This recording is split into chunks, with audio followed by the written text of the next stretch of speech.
പണ്ട് കാലത്ത് ഡോക്ടർമാരൊന്നുമില്ല, നേഴ്സൊന്നുമില്ല. അപ്പോൾ പ്രസവം നടക്കുന്ന വീടുകളിൽ നഫീസുമാല പാടിയിരുന്നു. പാടാറിയോ? ബിസ്മിയും ഹംദും സലാത്തും നൽസലാമും മുന്നേ പാട്.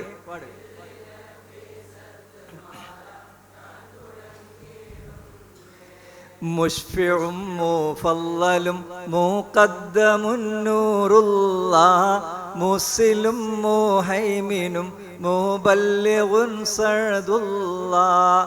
ആ നബിസ്മാലി തന്നെ പറയുന്നുണ്ട്, ക്ഷമിത്തൊരു സിറിക്ക് പേറ്റ് നൊമ്പലം പീഡിത്തേ ശേഷിക്കെട്ട് 2 നാൾ വരെ ബേജാറിൽ നീലത്തെ സമയമിന്തേ ബീവിയിൽ നിർച്ചയെ കൂപത്തെ സാദിയം മോളി മുടിയും മുന്നവേളും പേത്തേ. 2 ദിവസം വലിയ ബേജാറ്, പ്രസവിക്കണില്ല.